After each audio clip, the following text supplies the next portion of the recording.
वगैरह में करता रहा, संख्याएं बढ़ती गई। हम्म, लेकिन ये है चाणक्य से जब ये चंद्र प्रकाश के साथ इसमें मैं जुटा, हम्म। तो ऐतिहासिक नाटकों की तरफ झुकाव बढ़ गया। फिर अच्छा, नहीं इन्हीं ये के जो साथ मैंने बुद्ध, पृथ्वीराज, और कृष्ण, ऐसे कई विषयों पर इनके साथ लंबा काम किया। कुछ प्रोजेक्ट बने, कुछ नहीं बन पाए, लेकिन इस इसके कारण हुआ ये कि इतिहास को पूरा खंगालने का अवसर मिला और बड़ा मजा आया। निश्चय, निश्चय। ये एक अनुभव। फिर बाद में चंद्रगुप्त लिखा, प्रताप लिखा, आम्रपाली मैंने लिखा, ये सब लिखे। जी। लेकिन जो नहीं लिखे उनकी संख्या बहुत थी। हाँ, तो काम तो उनके ये लिए साल, 2 साल, 3 साल करना ही पड़ता है। जी, जी, जी, जी। ये बड़ा सुखदाई एक फेज पूरा निकला। आर्थिक रूप से कई बार उसमें बड़े दुखदाई फेज आ जाते थे, लेकिन जी। विषय इतने अच्छे होते थे कि वो फिर दुख नहीं लगते थे, मजा तो आता रहता। व्यास जी, ये जो चाणक्य की जो प्रक्रिया थी, जिसके बारे में अभी कुछ ही दिनों पहले हम्म, उनका जो है वो साक्षात्कार सुनने का मौका मिला। हाँ, तो उसमें बहुत सारी चीजें सामने आ गई कि भई उनके साथ क्या कैसे हुआ, और एक ये भी लगा कि भई एक व्यक्ति मतलब जैसे उन्होंने बताया, तो यानी कि बहुत सारे लोगों को ये जानकारी होनी चाहिए कि भई उन्होंने बिना किसी जाने समझे, जब उनको समस्या आई कि भई अफ़सर लोग दूरदर्शन के सही नहीं कर रहे हैं, तो उन्होंने बिना किसी जानकारी के, बिना किसी रेफ़रेंस के प्रधानमंत्री राजीव गांधी को चिट्ठी लिख दी, और उससे बिल्कुल। स्वतः ही बहुत सारी चीज़ें हो गई। हाँ। तो एक ये बहुत मतलब ये महत्वपूर्ण बातें हैं जो कि दूसरे लोग इससे सीख समझते हैं कि भई कोई आपका कोई एफ़िलिएशन नहीं है, कोई जानकारी नहीं है, कोई आपका कोई वहाँ पे कोई दोस्त या आपका रिश्तेदार बैठा नहीं है उनके दफ़्तर में, लेकिन फिर भी वो चीज़ों ने जो वो चाहते थे वो काम उस तरह से हो गया। तो उस प्ले के बारे में कुछ विशेष, क्योंकि वो एक नए तरह का उस समय के हिसाब से एक उसका फॉर्मेट, यानी कि कथा वस्तु, और उसमें जितनी मेहनत हुई, वो सेट के बारे में, कैरेक्टराइजेशन और वो सब, उसके बारे में कुछ, आप तो उसके हिस्से रहे हैं तो जी। सबसे बड़ी बात, दो चीजें अलग अलग हैं। हुँ। एक चंद्र प्रकाश की लड़ाई, और हाँ। एक इस विषय पे कैसे काम हुआ, चाणक्य पे। और जी। दोनों ही बड़ी महत्वपूर्ण है। जी, जी। चंद्र प्रकाश के बारे में मैं हल्का से ये कहूं, एक इंटरव्यू उनको पूरा बता नहीं सकता, हुँ। उनकी लड़ाई को। सही बात मुझे है, सही। इतना ध्यान है, एक प्ले का शो चल रहा है मेरे, हुँ। और जयरूप आप जानते होंगे, जयपुर में बिल्कुल, बिल्कुल, जयपुर, एक्टर। जयपुर। हाँ, हाँ। हाँ, तो मतलब विंग्स में मैं एंट्री लेने से जस्ट पहले जयरूप इनको लेके आए। ये नेकर और टी शर्ट में थे और हुँ, स्लीपर पहने हुए थे। हुँ, बोले व्यास जी, ये चंद्रप्रकाश है हुँ, और डॉक्टर है, और इन्होंने ये चाणक्य पे ये 4 एपिसोड लिखे हैं और हुँ, ये सबमिट करने वाले हैं, और आप देख लें। मैंने हुँ। कहा जरूर भाई, मेरी एंट्री है, मैं अंदर जाके 2 सीन करके आता हूँ वापस, फिर जी। समझते हैं। बोले हाँ हाँ हाँ। आप ये देखिए, दोनों विंग्स में खड़े रहे। मैं जैसा भी ये करके आया, वापस इनसे बात की, हुँ, तो मैंने उस समय, मुझे अच्छी तरह से ध्यान है, ये लड़का सा ये था चंद्र प्रकाश, हुँ, और बोले ये लिखे हैं और ये हमने सबमिट किया है, पर आपकी राय लेना चाहते हैं, कुछ अगर हो तो चेंज करें, वो करें। हुँ, तो मैं रात भर पढ़ के दूसरे दिन आया, मैंने कहा भाई, तुमने तो बड़ा अच्छा लिखा है, और इतना विस्तार से लिखा है, और इतनी ऑथेंटिसिटी के साथ इतना पेन लेके लिखा है। हुँ, यानी हुँ, उस दौर का सब कुछ आपने स्टडी किया है और वो इसमें शामिल है।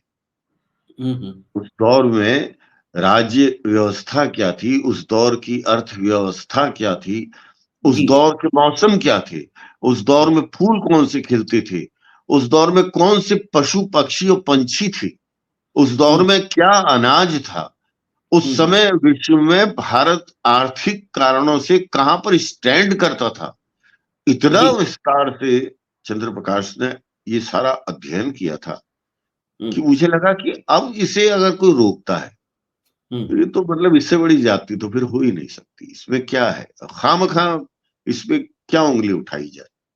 लेकिन वो हम्म बड़ा जिज्ञासु बना, दूसरे दिन भी इंतजार कर रहा था, बताइए आप क्या हम्म है? मैंने कहा ये सब बहुत अच्छा है।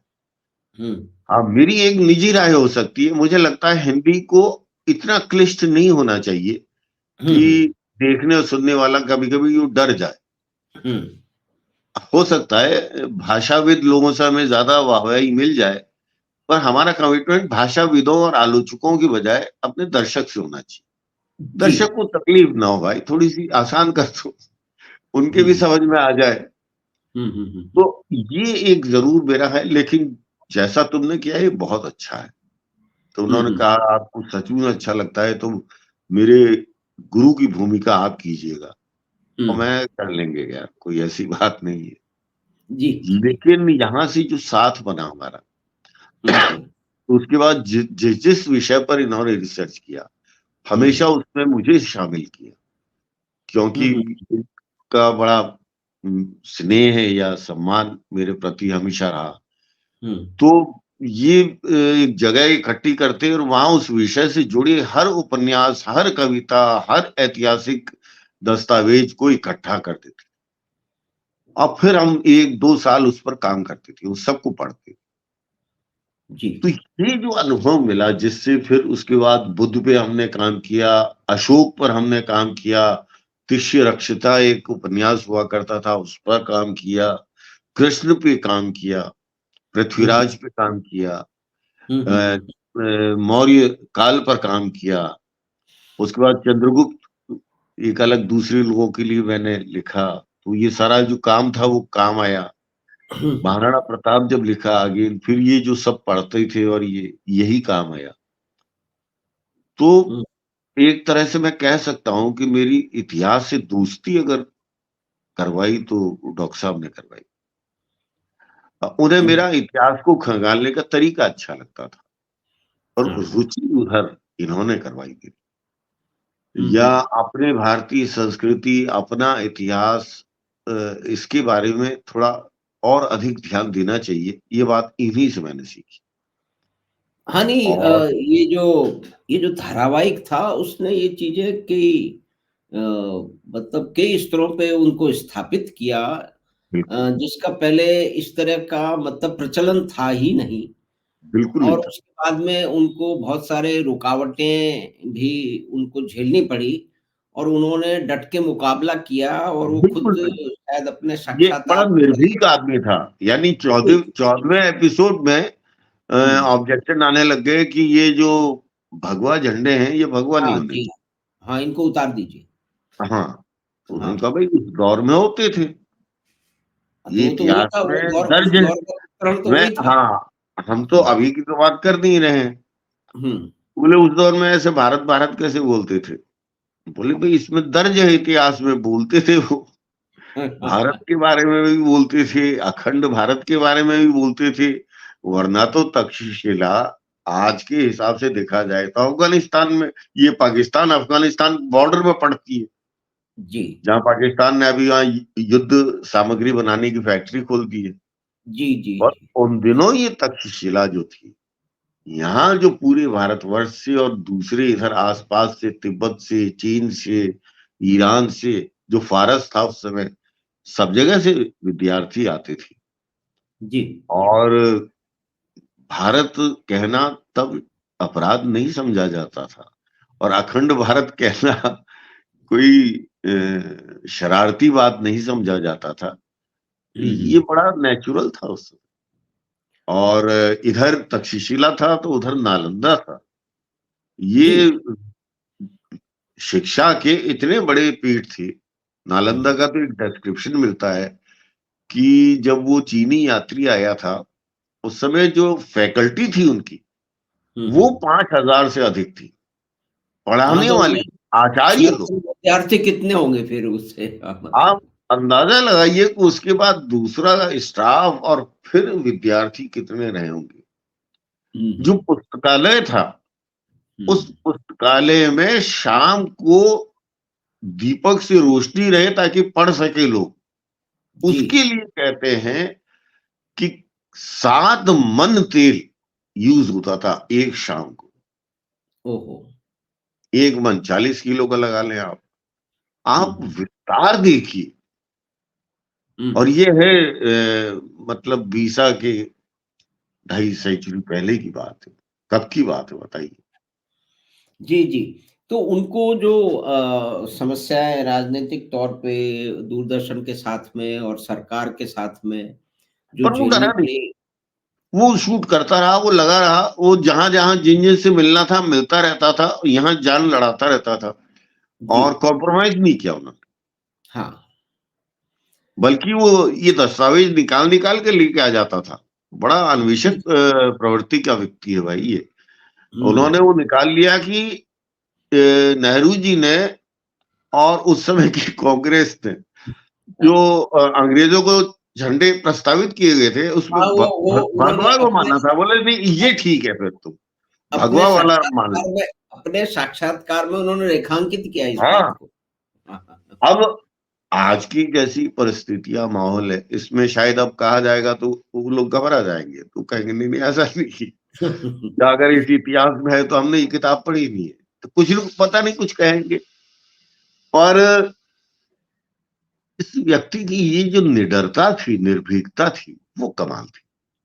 और आप ये हुँ, देखिए कि यही फिर जब पिंजर जैसी फ़िल्म बनाता है, हुँ, तो आप देखिए बिना कॉम्प्रोमाइज़ किए किस स्तर से कैसी खूबसूरत तरीके से एक प्रेम कथा को उस दौर में संजो हुँ, के हुँ, कहा जाता है।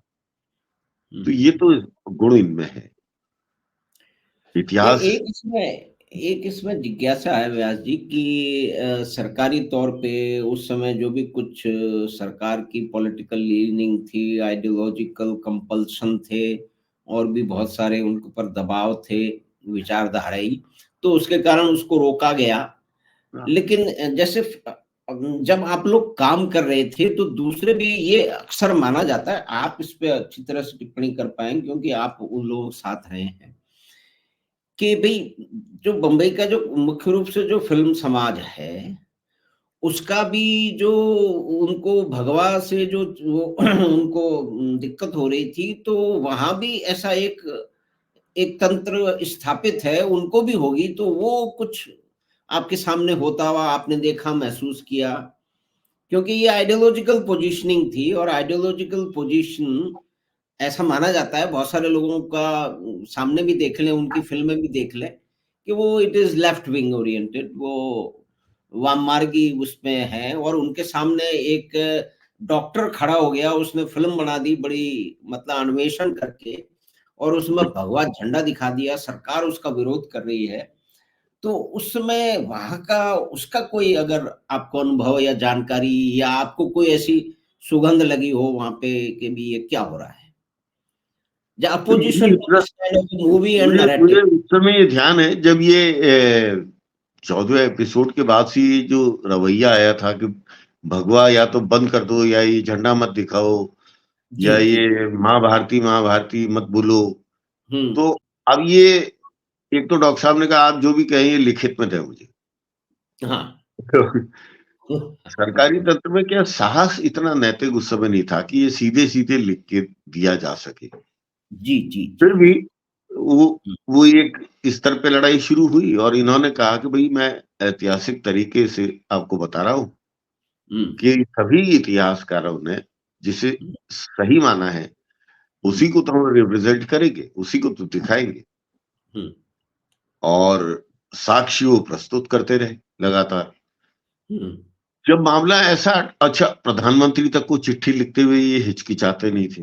जी, जी, एक बार जी। इनके रिहर्सल में वो लाल कृष्ण आडवाणी आ गए थे देखने। अच्छा, आप वो भी मौजूद बहुत थे वहाँ प्रभावित हुए। भारतीय। हाँ, हाँ। वो इस बात से बड़े प्रभाव वो और मुरली मनोहर जोशी थे। तो इतने हुँ, प्रभावित हुए कि आपने उस समय का काल ऐसे आर्किटेक्चर, रंग, जी, जी, खान-पान, जी। पशु-पक्षी ये सब इसका कितना ध्यान रखा है। हुँ, हुँ। तो डॉक्टर साहब का बड़ा सहज था उत्तर। बोले वो काल था ही इतना दिव्य और भव्य हुँ, कि हुँ। उसके साथ कैसे बेईमानी कर लें। सिर्फ इसलिए कि अब तक किसी ने इसके साथ न्याय नहीं किया, हम कैसे बेईमानी कर लें? ऐसे ही थोड़ी स्वर्णिम काल था वो। और इससे वो बड़े प्रभावित हुए थे। तो जब ये उनको ये पता चला ना, ये सरकार ऐसे रोक रही है, कर रही है, तो अडवाणी जी स्वयं मिलने चले गए थे वहां। ये मैंने सुना है। और जाके उनसे बाकायदा कहा था, प्रधानमंत्री से मिलके, कि अगर ये ऐसा होगा, नरसिम्हा राव थे उस समय शायद, तो हम सड़क पे आ जाएंगे और विरोध करेंगे। तो नरसिम्हा राव ने इनसे कहा कि भाई मैं तो देखता हूँ ये सीरियल रोजाना, और मुझे तो बहुत अच्छा लगता है, और मेरे तो घर में भी सबको बहुत अच्छा लगता है, और कितना अच्छा सेट है और सब कितना बढ़िया है। तो उन्होंने बताया लेकिन आपका ये विभाग है जो इसके साथ है, ऐसा कर रहा है ये। तो नरसिम्हा राव ने कहा अच्छा थैंक यू, तुमने अच्छा है याद दिला दिया, बता दिया। नहीं नहीं, उससे करो करो आप। ऐसे कैसे, ये तो बहुत अच्छा है, हमें तो सब अच्छा लगता है। यानी उन एक व्यक्ति प्रधानमंत्री है, उसे पता तक नहीं था, या कम से कम उन्होंने ऐसा कहा। जो भी, मैं इस पर नहीं जाऊंगा, लेकिन इस स्तर पर राजनीतिक स्तर पर उथल पुथल और लोगों का हस्तक्षेप और ये सब होते हुए भी एक अकेला एक नया लड़का मेडिकल कॉलेज से निकल के आया है, और महत्वपूर्ण बात। जिसने पहली बार इतिहास को इतिहास की तरह प्यार किया है, और सेट की ऑथेंटिसिटी, कॉस्ट्यूम की ऑथेंटिसिटी, हर बात की ऑथेंटिसिटी पे रिसर्च की है, काम किया है। तो ये बड़ा अच्छा अनुभव था, और ये एक तरह से मिसाल उन्होंने कायम की है। ये सीखने वाली बात है और ऐसे करना चाहिए। निश्चय, निश्चय इससे बहुत सारे मतलब बहुत सारे लोगों को ये जानकारी मिलती है, इस तरह के लोगों की जो मतलब संघर्ष रहा है उसमें किस तरह से अनायास ही उनको कहाँ-कहाँ से बड़े प्रभावशाली लोगों का साथ मिल जाता है। वो अपने आप मिलेगा। अगर अगर आप आपकी तपस्या सही मेहनत है ना, जी, जी। तो जरूर होगा, फिर कुछ न कुछ होगा ही होगा। नहीं, मेरी जिज्ञासा ये थी कि ये तो सरकारी स्तर पे, पॉलिटिकल स्तर पे हो रहा था, जैसे लाल कृष्ण आडवाणी जी वगैरह ये तो उसको पसंद कर रहे थे और वो उन्होंने प्रधानमंत्री को भी सामने बोल दिया कि अगर इसको रोका जाएगा तो मैं इसको सड़क पे ले आऊँगा और फिर उन्होंने भी उस तरह से अपने विभाग को बताया होगा। लेकिन जो फ्रेटर्निटी है, क्रिएटिव फ्रेटर्निटी फ़िल्म बनाने की, सीरियल बनाने की, अभिनेता, निर्देशक वो भी एक पर्टिकुलर आइडियोलॉजिकल खांचे में से बहुत सारे लोग, सभी तो नहीं, निकल के आए हैं। और उनके एक अंश बात, फ़िल्मों में दिखा वो उसका कुछ वहाँ पे कोई रिएक्शन, एक्शन या असेसमेंट उस समय हो रहा था, जिसके आप साक्षी हो या आपको सुनने में आया? मैं क्योंकि मैं सईद और इनसे भी जुड़ा हुआ था ना साथ में, तो वो एक तरह जी, से बिल्कुल वामपंथी खेमा आ गया जी, जी, जी। बंबई में। लेकिन उस समय ये मेरा अनुभव रहा है कि हुँ, एक कमाल का एक कल्चर था कि हुँ, अपने अपनी उनकी धार्मिक राजनीतिक विचारधारा हो सकती थी, जिस हुँ, पर हुँ, वो खुल के बोलते भी थे। हुँ, हुँ, लेकिन जब प्रोजेक्ट की बात आती या काम की बात आती, हुँ, तो हुँ, ये सारे के सारे जो भी पंथ उस समय थे, मैंने देखा कि फिर वो सिर्फ इसमें कि अच्छे डायरेक्टर, अच्छे लेखक, अच्छे निर्माता या घटिया वाले, यदि वो अच्छा है, थोड़े से भी स्तर का है, हुँ। तो वो उस प्रोजेक्ट का नुकसान नहीं होने देगा, चाहे वो उसकी अच्छा, विचारधारा के बिल्कुल खिलाफ ही क्यों न जा रहा हो। उसे लगता हुँ, है यार एक आदमी ने सेट पे इतना काम किया, हाँ, इतने दिल से शूटिंग कर महत्वपूर्ण रहा बात है, जमा महत्वपूर्ण के बात। सीन ले रहा है, हुँ, यार इसका काम कैसे बंद करवाते हो? क्योंकि ये मान्यता वहां पर एक है, अपने अपने विचारों को रखते हुए भी, जो कम बाहर आई है, पर उनका ये मानना होता है एक फिल्म या एक प्रोजेक्ट हुँ। एक वक्त में 150 चूल्हे जलाता है, बिल्कुल, बिल्कुल, ये महत्वपूर्ण बात। और वो चूल्हे बुझा के अगर आप कोई एक रंग का झंडा फहरा भी दोगे तो क्या, जी, महत्वपूर्ण है 150 चूल्हे। हुँ, और हुँ, समझदार लोग कम से कम इसका ख्याल रखते हैं। जी, और जिन्होंने कभी भूख देखी ही नहीं या जिनमें वैसी समझ ही नहीं है, तो फिर हुँ, उनकी बात छोड़े। हुँ, हुँ।